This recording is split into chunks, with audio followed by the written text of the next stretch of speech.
भगवद गीता अध्याय 3 कर्मयोग। कुरुक्षेत्र के युद्ध भूमि में अर्जुन के मन में फिर से एक प्रश्न उठता है। वह श्री कृष्ण से पूछते हैं, यदि ज्ञान और बुद्धि कर्म से श्रेष्ठ हैं तो फिर मुझे इस कठिन कर्म में क्यों लगाते हैं। श्री कृष्ण अर्जुन को समझाते हैं कि केवल कर्म छोड़ देने से मनुष्य कर्मों से मुक्त नहीं हो सकता। प्रकृति के गुणों के कारण हर व्यक्ति को किसी न किसी रूप में कर्म करना ही पड़ता है।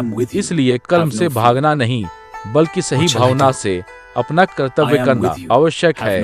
श्री कृष्ण कहते हैं कि मनुष्य को अपना कर्तव्य करते हुए उसके फल की चिंता नहीं करनी चाहिए। जब व्यक्ति अपने कर्म को भगवान को समर्पित करके करता है और फल की आसक्ति छोड़ देता है, तब वही कर्मयोग बन जाता है। श्री कृष्ण यह भी बताते हैं कि संसार का चक्र कर्म से चलता है। यदि लोग अपना कर्तव्य करना छोड़ दें तो संसार की व्यवस्था और संतुलन बिगड़ सकता है। इसलिए श्रेष्ठ व्यक्ति को भी अपने कर्तव्य का पालन करना चाहिए, क्योंकि दूसरे लोग उसके आचरण का अनुसरण करते हैं। इसके बाद श्री कृष्ण बताते हैं कि मनुष्य के भीतर उत्पन्न होने वाली कामना और इच्छा उसे गलत कर्मों की ओर ले जा सकती है। जब इच्छा पूरी नहीं होती तो क्रोध उत्पन्न होता है और क्रोध से मनुष्य का विकलष्ट हो सकता है। इसलिए मनुष्य को अपनी इंद्रियों और मन पर नियंत्रण रखना चाहिए और अपने कर्मों को धर्म तथा कर्तव्य के अनुसार करना चाहिए। अंत में श्री कृष्ण